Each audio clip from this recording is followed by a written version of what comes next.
So I'm going to show the procedure I use for adjusting the position of the playing surface. And what can happen over time is that as you play on the surface, the reference lines may just sort of drift out of where they actually should be. So if it bothers you enough that you want to have them as close as possible according to where the dots are on this surface, there's two things we have to do. First, we have to loosen the screws that are on the side we want to adjust.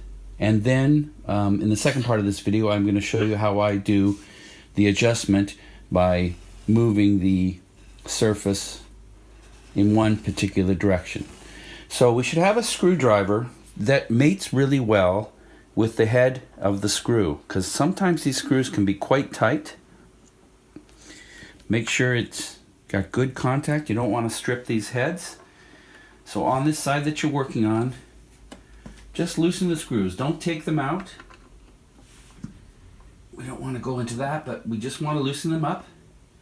And that'll loosen the metal frame that's on the top just enough that now we can start to put energy into moving this surface, and it should be able to slip over. And then once you have it in position, you're just going to tighten up those screws again.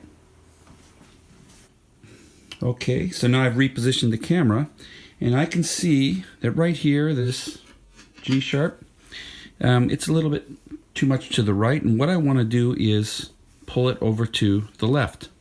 This is the technique I use. So I've already loosened up the screws. Using my thumb, you just fairly aggressively, but I mean not brutally, but you really want to just go back across the area and just push down and sort of I get my thumb underneath. You see, and as you sort of work it back this way, you have to do it a number of times. Right about a little bit more maybe.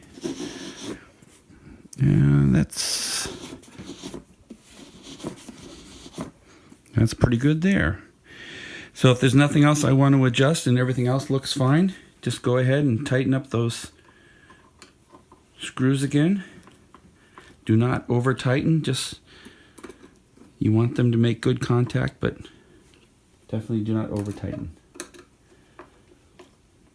There, that's it. So now that note is pretty darn close.